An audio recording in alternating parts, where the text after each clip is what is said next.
anyways, we can move on to a little bit of preview content for the upcoming week. Let me pull up Georgia UMass. These games. This might be a tough stinker. Might be a dude. tough slate.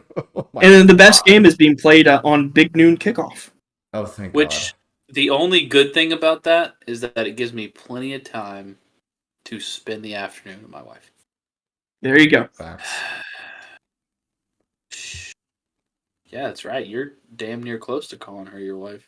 Yep. Crazy. My way. My wife. My wife. Fucking L.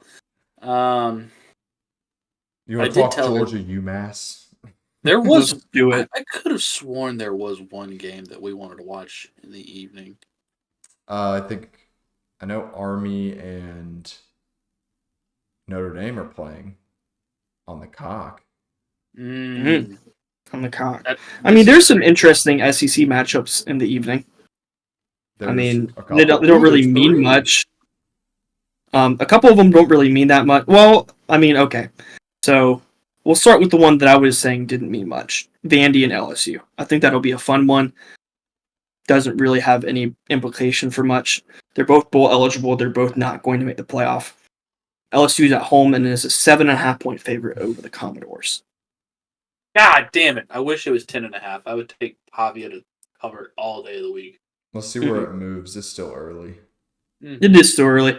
I mean, LSU's at home. They might get a little more of a bump. I hope Do you know so. Pavia leads Vanderbilt in rushing? Yes, I didn't know that on no ball. I did know that. And That is only because impressive. That's only because I keep betting on him. That's valid. Yeah. A&M Auburn also. That's And Jordan Hare. Mentioned it earlier. Spoiler? A&M is a 2.5 point favorite at Auburn. Ooh, if you're Auburn, right? Like, I don't know. Do you just fuel the rest of the season by playing spoiler? Yes. Yes. Okay. If you can spoil one of A&M or Alabama's season, That's why not both? I would. Why not both? Because I mean, what are they right now? They're not making a bowl game. I mean, if they went out, spoil Alabama A&M and make a bowl game. It's a good win. I know. I'm just saying. Coach So I Freeze, mean, they still have something to play for. Yes, They Coach still have Freeze. something to play Let me talk to the team. Let me talk to the team. 5 But minutes no, I mean, in and out. Yeah. Jesus. Yeah. I mean, Oklahoma could do the same for Bama. You know what's sad? What's sad is that I'm actually rooting for Alabama to win that game. Because if Alabama loses that game, then Georgia becomes the front runner to go play in the SEC championship game. If I'm playing in the SEC championship, I don't want to play Bama. 100%. I would much rather play Texas again. Yeah. However, I would rather just not play the SEC championship game. Take the week of practice, stay healthy. Correct. I would concur with that sentiment. So let's go Tide? Question mark? Alabama's I didn't like that. Yeah. Alabama's a 14-point favorite in Norman for that matchup. I might take Oklahoma to cover. I think Oklahoma keeps it close. Close-ish? Close-ish. They just looked so meh the whole season. I mean, they're 5-5. They're a mid team this year. It is what it is. Definition of mid. Perfectly mid. Which is not a bad thing. There's worse things to be than mid. So I'm not shitting on you, Oklahoma. They've had their ups and downs through the season. I am. Maybe a little bit. In SEC. I was about to say it's not the fact I didn't they're realize 5-5 overall. It's the fact they're 1-5 in the SEC. Yeah. That's tough. That is a bit difficult. Them and Texas are kind of a perfect inverse. Texas is 5-1 in the SEC. Yeah, but in the season preview video, we all knew that the expectation for Texas was much higher than Oklahoma. Absolutely, Correct. Yeah, for sure. And Texas got a bit more of a favorable pull of a schedule. Yeah, in their first year in the SEC. So just there's also that. Georgia. Yeah. Mm-hmm. Yeah. And Oklahoma kind of ran the gauntlet. Not gonna lie. Yeah, I OU mean, just played everybody else. Pretty much. I mean, looking at their schedule, What they played? Tulane, founding member of the SEC. Founding member, correct. But yeah, Tennessee, Auburn, Texas, Ole South Miss, Carolina, Ole Miss, like Missouri. Yeah, it has not been easy. They played Alabama and LSU to close the schedule. Yeah, that's at LSU, which hey, it is tough. Yeah, but we'll see if Oklahoma can make it close in that game. Obviously, I'm more okay with an Alabama win in this game than I have been in games past. Yeah. And I will say, I've said this before, if Milroe plays like he played against LSU, I don't really think there's much any team can do to beat them. If your quarterback is the best athlete on the field through the air and on the ground, and he's playing his A game, that's just there's not really enough guys on the field to defend that. Also going on this weekend, we have the Pac-12 championship game. Hell yeah. Sersky. Love it. The 8-2 Washington State is taking on the 4-6 Oregon State. On the CW. On the CW. Hey, that's America's network. It is. There's nothing wrong with the CW. Tom Brenneman is over there now. We got some quality additions. Catch them Pretty Little Liars reruns afterwards. I actually have access to the CW. Like, I would rather a game be on the CW than Peacock. Honestly, yeah, it's like cable. It's on like streaming, like whatever. Yeah, I would agree. I'm not going to go out and like pay for a streaming service for a football game, a singular football game. So you're not catching Army Notre Dame on Peacock? I'm watching. I'm just not. I have alternative methods that we won't discuss on this YouTube channel for reasons, but I'll be watching. I won't give NBC Universal my money, but I've done that one time, and it was for the Olympics, and we paid for 1 month of the subscription because the first month was free. I did it for the wild card weekend game that they made a Peacock exclusive. I think it was like Rams Lions. That was so annoying to have to do that BS for one game. Yeah. This is a side note, but I kind of hate. I have Amazon Prime, but I kind of hate like whenever I go out to eat on like Thursday nights, I can't watch the game because nobody has Amazon Prime is putting it on their televisions. Yeah, that's a bit annoying.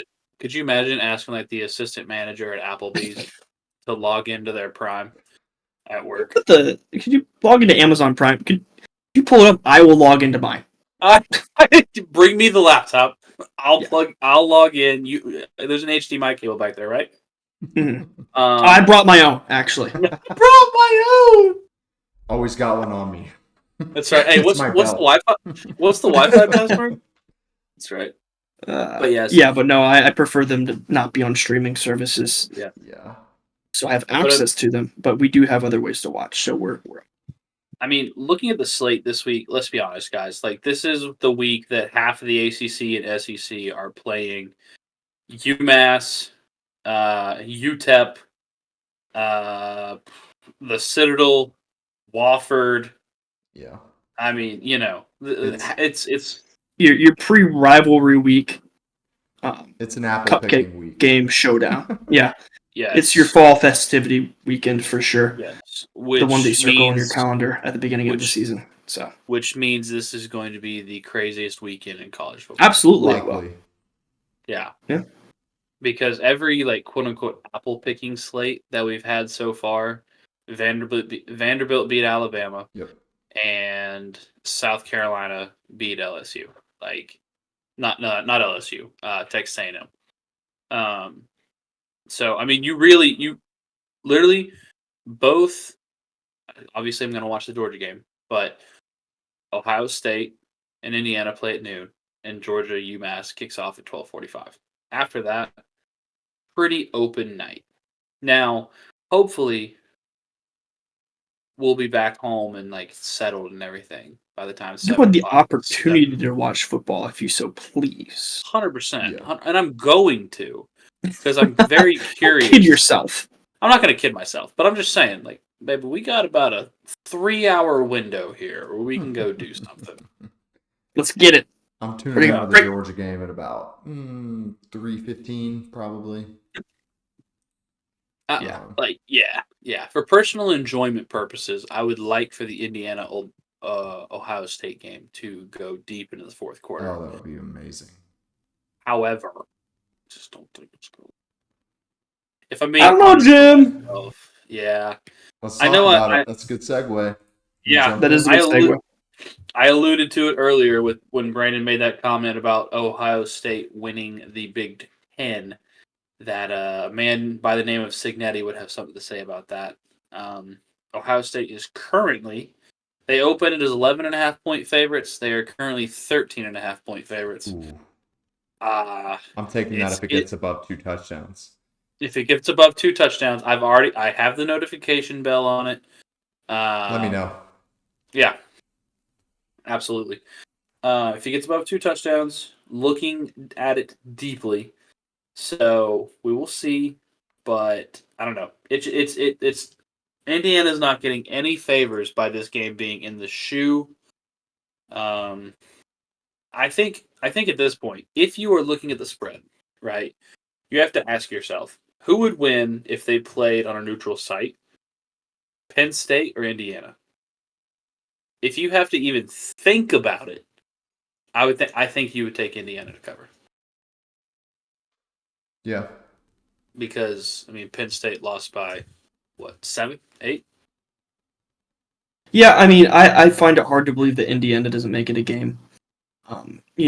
Obviously, the talk of the town when it comes to Indiana in college football has been their strength of schedule. It's glaring. It's hard not to bring up because it's a point of contention. And not to say that what they've done isn't impressive. I think I said it earlier, and I think this is the right number. It's like 106th, or it's over the 100th hardest schedule in the country season thus far. So there's that, but also, really at the end of the day, you can't help that if you're Indiana. They've won the games. They won every game they've played, right? So, you can't knock them for that. And this is the big one for Cignetti and the boys. I would love it if Indiana won. I truly, truly would. Yeah. I just don't know with everything that Ohio State has. Yeah. That they can swing this one, to be perfectly honest. And I feel like this is a lot of pressure for Ryan Day too. I agree. Letting the conference new coming head coach kind of knock you off in the beginning of the season. It was already bad enough with Oregon and Landing. But to have that happen again in the same season. The talks have already been had about Day in the past and in this season after they lost to Oregon. They've been able to right the ship since. However, this is a big one for Ryan Day, I believe. Yeah. I've got a sneaky feeling about this game. Mm-hmm. I think, we've talked a lot about Cignetti. He's, one of those guys, I don't know if y'all are aware of the history. Like, he coached wide receivers under Saban at Alabama. He recruited Julio Jones. This dude has been around for forever. He went the D2 route, ended up, JMU, bringing them to D1, and then jumping over to Indiana, where he is today. But he knows what it's like to be the underdog. He thrives in that role. So I think this week, the game plan is, hey guys, no one expects us to win anyway, so fuck it, right? Like, let's go for it. Let's pull out all the stops. Let's, run some trick plays. Let's do this thing, I think that's a good point. they're going to come in without a worry in the world. All the pressure's on Ohio State here. I would agree. Even though they're undefeated, I still think there's a sense of they have nothing to lose. Yep. They have outperformed expectations tenfold. Now, obviously, you've outperformed it so far that you're in playoff conversations, which is something to keep an eye on. But still, number 5 team in the country. So, I'm not saying they don't keep it close. I think they fight tooth and nail to the end. And if they're going to win, I feel like it's going to be like some of these SEC wins this season. They're going to have to control time of possession.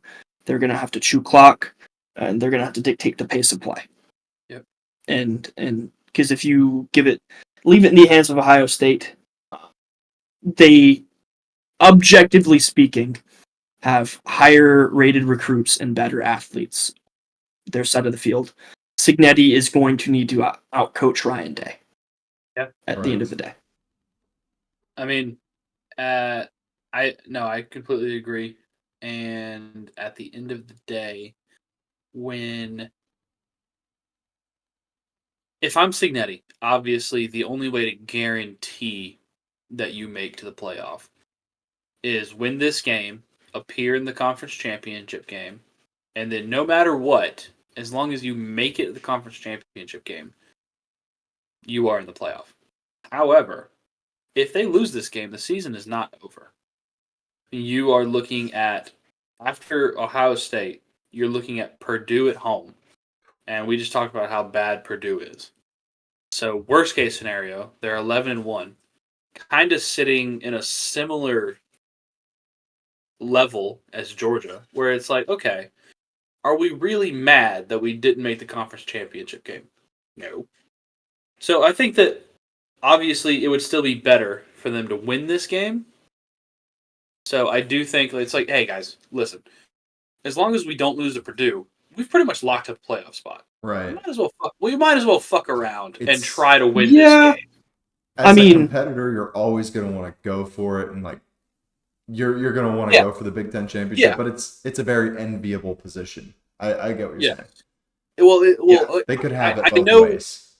Yes. So like it's like, hey, we have nothing. Like I'm expanding what Brandon said. They have nothing to lose here. They have already done the work. Yeah. To make the playoff, or at least they should make the playoff. So at this point, it's like, hey, see, I think the problem with teams that get in this position who aren't used to being in this position, they get to this point in the season and they have a real road test at the end of November and they start playing tight. There's no reason for Indiana to play tight. None. Like this game, unless they get absolutely blown out, there's no reason for them to be worried about this game. The expectations are on the floor.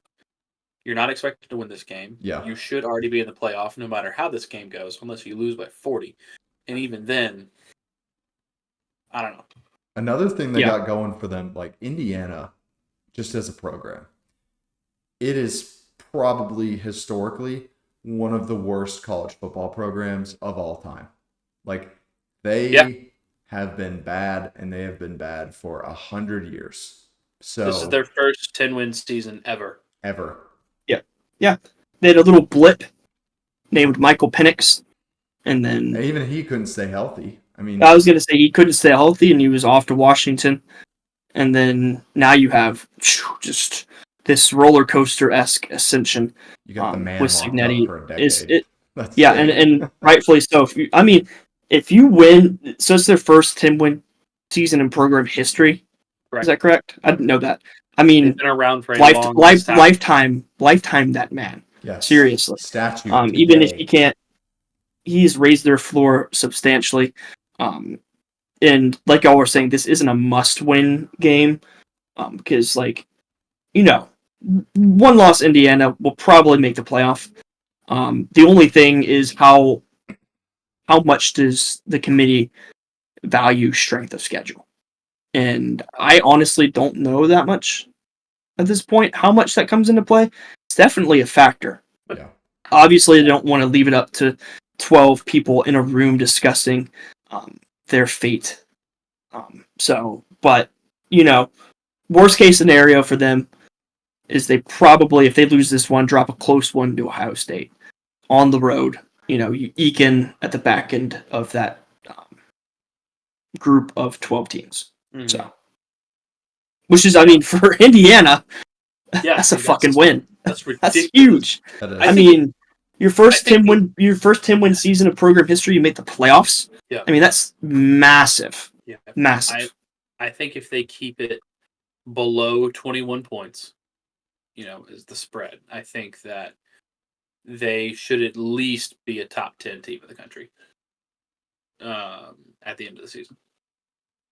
Yeah, I mean, if you're saying that Ohio State, what are they ranked right now? Number 2. If you're saying that they're the number 2 team in the country, and Indiana goes in to a hostile environment against Ohio State at home, and keeps it close,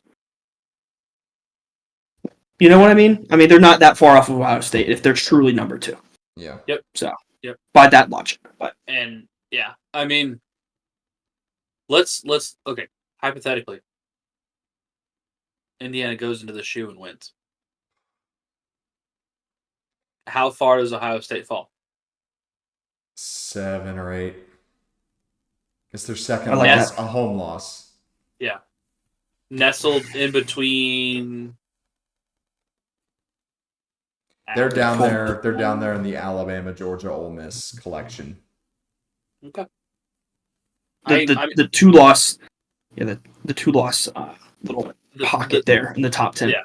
The 2-loss teams that genuinely have a shot to win a national championship. I agree. Yeah. I think. Yeah, I mean, you lost to the number 1 team in the country, and then if Indiana beats them, then probably the number 3, number 2, 3, 2, depending. Well, they're already 5. Who's 3? I mean, if they're undefeated, no, they're 2. They wouldn't Sorry, be above, right? Be above Texas if they win. Undefeated Indiana would be above Texas. Yes, it would be Oregon, Indiana, 1-2. It would have to be the only 2 undefeated teams, and then now Indiana has a win over Ohio State. They're number 2 if they win. Home game in Indianapolis. Don't tell me with a good time.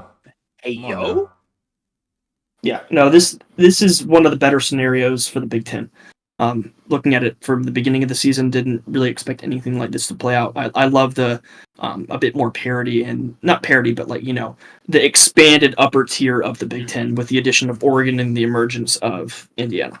Because in years past, it would just be, Michigan sucks this year, and then Ohio State beats Penn State like they do every year. So it's Ohio State. Yep. And it's Ohio State kicking the living shit out of Wisconsin. Yeah, Iowa. Iowa. Fill in the blank. Halfway decent Big Ten team that still can't hang. So I mean, it's funny because we're talking about this whole scenario between the top 3 teams in the Big Ten right now, and James Franklin and Drew Aller are just sitting back throwing down popcorn. Yeah, they're chilling. Yeah, they are chilling. They're number 4 right now. They're fine. They got a first round playoff game to lose. They're too busy. They're that's how I feel about. How I feel about Georgia, except in they only have the 1 loss. It's shit. We don't make the conference championship. Fine, we're ranked number 4. We'll run out on our schedule. Ohio State, Indiana are going to play each other anyways, so that'll happen, and then Oregon will play one of them. We're chilling. Yeah, I'm Penn State. Yeah, so. The more that I think about this, I don't even think it's non-con scheduled that we've got to worry about. As far as some thoughts that have gone around about the committee and prioritizing record over strength of schedule and quality of opponent. I think that just your conference record has really not your conference record. Who you draw in conference play has been the greatest differentiator. Yeah, absolutely. In how your season goes and how you are treated by the committee, because Penn State has lost the only real game on their schedule this year where they play an opponent that is at their level. And it was an ugly loss. Yes, it was only a touchdown, but for anyone who watched the game, it was an ugly loss. Yeah. And they are being not celebrated. They are being I don't know the word. Rewarded. Thank you. They are being rewarded for only having 1 real game on their schedule. Yep. Yeah, I would argue that they are in one of the best spots in the entire Big Ten. You sit back and watch the rest of the Big Ten cannibalize themselves at the top, and you're unscathed because you don't have to. You already played Ohio State. You don't play Oregon or Indiana, and then you sit back and watch or Ohio State play Indiana, and the winner of that play Oregon. Mm-hmm. Yep. And then you just watch the carnage and then slip in on the back end of wherever that settles. Yeah, grabbing. It's a great spot. Yeah, grabbing a sneaky 5 or 6 seed. Yeah. This wouldn't be as big of an issue if the committee just valued strength of schedule, because they just don't. Don't, and it makes no sense. Because call me a homer. I value Georgia's 8-2 over Penn State's 9-1. I do. I would agree. Georgia's 8-2 is impressive as hell. They lost two road games in raucous environments. I don't know. Penn State has done pretty much nothing to impress me and convince me that they're a national title contender. I don't know. Because, okay. Play with me in this hypothetical scenario. Because Texas could very well have been in the same boat as Penn State. If Texas A&M was normal, mid Texas A&M this year, then Texas and Penn State would be identical situations. However, Texas is in the driver's seat. Because of all the carnage that has happened outside of the Georgia-Texas game, Texas is still in the driver's seat. Play a soft schedule, get rewarded. And honestly, now that they will have a probably ranked matchup at the end of the season, that might be enough to bolster their resume that even if they lose the SEC championship game, they're probably still in. But the flip side of that is the only two legitimate teams they play. Say Texas and Alabama end up matching up. Texas loses similar fashion to how they lost to Georgia. Just kind of gets dominated. SEC, premier programs will, they normally rise to the top in games like that. They out-physical you. Yeah. Who is Texas beat? Okay, but look at A&M. Vandy. A&M missing their number one running back. A&M. But dog, it's a 2-loss SEC runner-up. I know. I don't know if I agree with them making it, but they'll make it in that scenario. You have to. They will. You have to. Where it gets interesting is if a 3-loss runner-up. That's the really interesting one. Now, because. So, the thing is, does a 2-loss Texas that lost in the SEC championship game bump out an Ole Miss or Georgia? Because it's we can only. Guys, hey, there's only so many SEC teams. Exactly. That you can bring to the. But we can only really max. We can bring 6 of y'all. Max. I think less than that. I think 4. Yeah, I was going to say 6 is max, yes, but realistically, I think 5 is pushing it. I think 5. I think 5 is the max, just because the committee would never hear the end of it. Yeah, let's count that out. Texas, Georgia, Ole Miss, Tennessee, Bama. A&M. I think Tennessee is the odd man out there. I was going to say, so in that scenario, if we're only taking 4, who is Texas in that scenario? Runner-up Texas, 2-loss Texas, bumping out. Somebody's going to be pissed. That's all I'll say. It's going to be entertaining. It will be. Tennessee has the win over Bama. But still, I don't know. The thing is, it's just all it's not even a circle at this point. There's so many points of they beat them but lost to them, and it all comes around. We just need to have an hour-long video where we just argue scenarios. I think we could. We definitely could.